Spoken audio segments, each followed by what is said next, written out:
Hello friends, ఈరోజు మన topic వచ్చేటప్పటికి what are the main reasons for failure of a VFD failure అవడానికి గల కారణాలు అనే టాపిక్ మీద ఈరోజు మనం కొన్ని విషయాలు తెలుసుకోబోతున్నాం. సో అంతకంటే ముందుగా మా ఛానల్కి మీరు ఫస్ట్ టైం చూస్తున్నట్టయితే సబ్స్క్రైబ్ చేసుకొని అలాగే పక్కనున్న బెల్ ఐకాన్ని యాక్టివేట్ చేసుకొని అలాగే ఆల్ నోటిఫికేషన్స్ మీద ట్యాప్ చేయడం ద్వారా నేను ఏవైతే వీడియోస్ చేస్తానో ఆ వీడియోస్ మీకు నోటిఫికేషన్ రూపంలో వస్తాయి.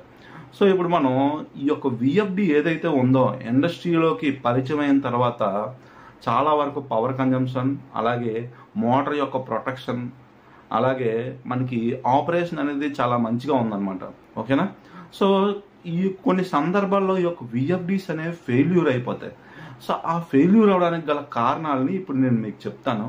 First of all, electrical issues వల్ల విఎఫ్డి ఫెయిల్యూర్ అయ్యే ఛాన్సెస్ ఉంటాయి. అంటే ఎలక్ట్రికల్ ఇష్యూస్ అంటే ఏంటండి అంటే, first of all under voltage, over voltage.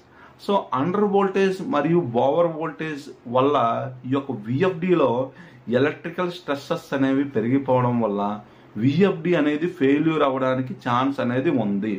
So దీనికి మనం ఏం చేయాలి అంటే, మనకి విఎఫ్డిలో మనకి పారామీటర్స్ అనేవి ప్రోగ్రామింగ్ అనేది దీనికి సంబంధించిన ఓవర్ వోల్టేజ్, అండర్ వోల్టేజ్కి సంబంధించిన పారామీటర్స్ ఉంటాయి. సో వాటిని మనం ఈ అండర్ వోల్టేజ్ ఓవర్ వోల్టేజ్కి తగ్గట్టు వోల్టేజెస్ అనేవి మనం ఆ పారామీటర్స్లో మనం సెట్ చేస్తే ఈ యొక్క ప్రాబ్లమ్ని మనం ఫేస్ చేయకుండా మనం విఎఫ్డిని ప్రొటెక్ట్ చేసుకోవచ్చు అనమాట. ఓకేనా? సో లేదంటే మనకి ఫేస్ ప్రివెన్షన్స్ అనేవి ఉంటాయి. ఓకేనా? మినీ లైక్ ALV-D2 అని over voltage, under voltage protectors అనేవి ఎక్స్టర్నల్గా దొరుకుతాయి అనమాట. ఈ ఎక్విప్మెంట్స్ విఎఫ్డిలో ఉంటాయి ప్రోగ్రామింగ్, లేదంటే అవి లేవు మనకి తెలియదు అనుకుంటే ఇటువంటివి మనం పెట్టుకోవచ్చు. నెక్స్ట్, ఫేస్ ఇంబ్యాలెన్స్ వల్ల కూడా మనకి విఎఫ్డి ఫెయిల్యూర్ అయ్యే ఛాన్సెస్ ఉంటాయి. అంటే 3 ఫేసుల్లో వోల్టేజ్ అనేది ఉండదు. ఒక్కొక్కసారి సమ్టైమ్స్ ఏదైనా ఫేస్ ఫెయిల్యూర్ అవ్వచ్చు, ఇన్పుట్ ఫేస్ ఫెయిల్యూర్ అవ్వచ్చు. అలాంటి సందర్భాల్లో విఎఫ్డి అనేది ఫెయిల్యూర్ అయ్యే ఛాన్సెస్ ఉంటాయి. ఓకేనా? సడన్గా దీనికి సంబంధించిన మనం ఏం చేస్తామంటే ఫేస్ ప్రివెన్షన్స్ అనేవి వాడతాం.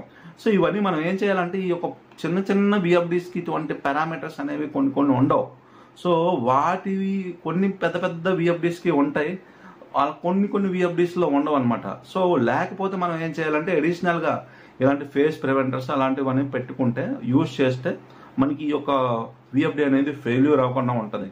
ఇంకోటి ఏంటంటే వోల్టేజ్ స్పైక్స్ అంటాం. సో వోల్టేజ్ స్పైక్స్ అనేవి ఏంటంటే, సడన్గా ఒక్కొక్కసారి హై వోల్టేజ్ వచ్చేస్తుంది అనమాట. సో హై వోల్టేజ్ వచ్చినప్పుడు మనకి ప్రొటెక్షన్ అనేది కంపల్సరీగా ఉంటే ప్రాబ్లం ఉండదు, లేదంటే విఎఫ్డి ఫెయిల్యూర్ అయ్యే ఛాన్స్ ఉంటుంది. ఇంకా హార్మోనిక్ డిజార్షన్ అంటాం. సో హార్మోనిక్స్ అంటే ఏంటంటే, మనకి ఒక వోల్టేజ్ అనేది ఒక్కసారి డ్రాప్ అవుతుంది, ఒక్కసారి పెరిగిద్ది, ఒక్కసారి డ్రాప్ అవుతుంది, ఒక్కొక్కసారి కంటిన్యూస్గా డ్రాప్లో ఉంటుంది, కంటిన్యూస్గా హైలో ఉంటుంది. ఇలాంటి సందర్భాల్లో విఎఫ్డీస్ అనేవి ఫెయిల్యూర్ అయ్యే ఛాన్సెస్ ఉంటాయి ఎలక్ట్రికల్ పరంగా ఇవన్నమాట. ఓకేనా? నెక్స్ట్, ఇప్పుడు మనం మెకానికల్ ఇష్యూ వల్ల విఎఫ్డి ఫెయిల్యూర్ అవుతుందో ఈరోజు నేను మీకు చెప్తాను. సో మెకానికల్ ఇష్యూస్ అంటే పెద్ద ప్రాబ్లం అయితే కాదు. సో మెకానికల్ ఇష్యూస్ అనేవి ఏంటంటే, ఫస్ట్ ఆఫ్ ఆల్ దాన్ని ఇంప్రాపర్గా మనం బిగించకపోవడం, అంటే వైబ్రేషన్ రావడం, అలాగే మౌంటింగ్ అనేది కరెక్ట్గా చేయకపోవడం వల్ల విఎఫ్డి ఫెయిల్యూర్ అయ్యే ఛాన్సెస్ ఉంటాయి. సో ఈ విఎఫ్డి మౌంటింగ్ అనేది వైబ్రేషన్ అనేది రాకూడదు అనమాట. ఓకేనా? నెక్స్ట్, ఇంకొకటి ఎన్విరాన్మెంటల్ ఎఫెక్ట్స్ అంటాం అన్నమాట. సో ఎన్విరాన్మెంటల్ ఎఫెక్ట్స్ అంటే ఏంటంటే, మన విఎఫ్డి అనేది దానికి సంబంధించిన యాంబియంట్ టెంపరేచర్ అనేది ఉంటుంది. ఆ యాంబియంట్ టెంపరేచర్ కంటే ఎక్కువ ఉండకూడదు. ఓకేనా? సో దాని యొక్క యాంబియంట్ టెంపరేచర్ అనేది ఎక్కువ ఉండకూడదు.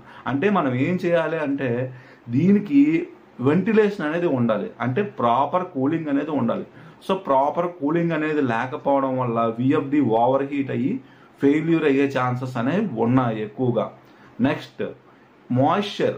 సో మాయిశ్చర్ ఉన్న ఏరియాలో మనం ఏం చేయాలంటే, ఒకవేళ మాయిశ్చర్ అనేది విఎఫ్డిలోకి వెళ్ళిపోతే అక్కడ ఏం జరిగిద్దంటే, లోపల ఏవైతే ఎలక్ట్రానిక్ PCB సర్క్యూట్ బోర్డ్స్ ఉంటాయో ఆ మాయిశ్చర్లో అవి ఏమైతే అందులో ఉన్న కాంపోనెంట్స్ ఏవైతే ఉన్నాయో మాయిశ్చర్ వల్ల డ్యామేజ్ అయిపోయి విఎఫ్డి షార్ట్ సర్క్యూట్ అయ్యే ఛాన్సెస్ అనేవి ఎక్కువగా ఉన్నాయి.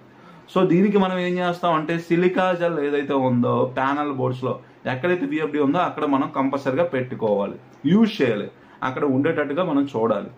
ఓకేనా? నెక్స్ట్, మనం ఆపరేషనల్కి వచ్చేటప్పటికి ఇప్పుడు మనం ఏం చెప్పుకున్నాం, ఎన్విరాన్మెంటల్ చెప్పుకున్నాం, మెకానికల్గా చెప్పుకున్నాం, ఎలక్ట్రికల్గా చెప్పుకున్నాం. ఇప్పుడు మనం ఆపరేషనల్ పరంగా, so proper installation and operation అంటే ఇప్పుడు మనం విఎఫ్డిని ఇన్స్టలేషన్ చేసినప్పుడు మనం ఏం చేయాలంటే కరెక్ట్గా కనెక్షన్స్ అనేవి ఇవ్వాలి, R phase, Y phase, B face.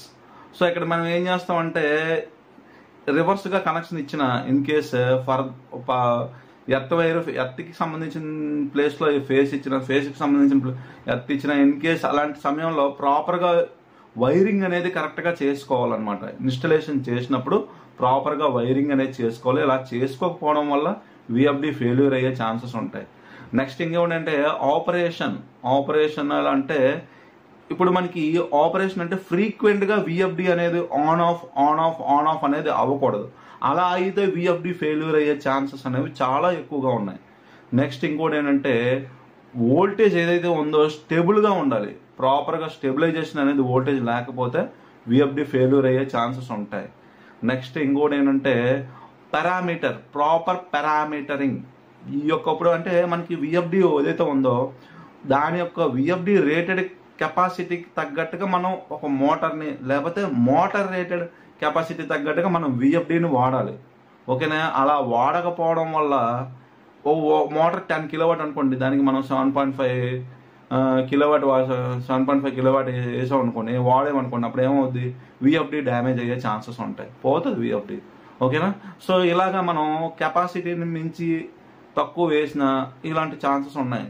ఇంకోటి ఏంటంటే ప్రాపర్ కూలింగ్ ఫ్యాన్, విఎఫ్డిలో కూలింగ్ ఫ్యాన్ అనేది ఉంటుంది. అది ఫెయిల్యూర్ అవడం వల్ల మనకి ఏమవుతుందంటే విఎఫ్డి ఫెయిల్యూర్ అయ్యే ఛాన్సెస్ ఉన్నాయి. ఎందుకంటే హీట్ అనేది పెరిగిపోతూ ఉంటుంది.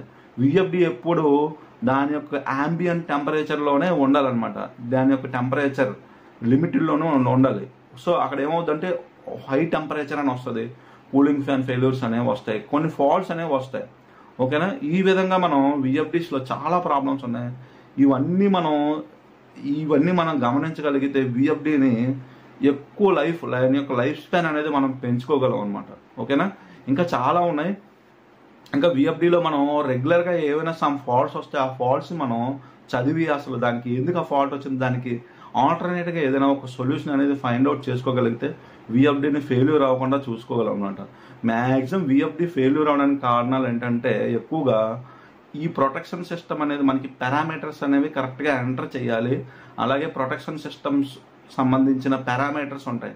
ఇవన్నీ మనం జాగ్రత్తగా మనం ఎంటర్ చేసుకోకొని మనం ఇవన్నీ చేయగలిగితే కంపల్సరిగా విఎఫ్డి అనేది ఫెయిల్యూర్ అవ్వకుండా ఎక్కువ లైఫ్ అనేది వచ్చే విధంగా ఈ యొక్క విఎఫ్డి అనేది మనం వాడుకోవచ్చు అనమాట. ఓకేనా?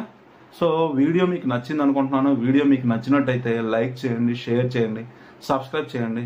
Thanking you friends. Have a nice day. Good day to you all. Bye.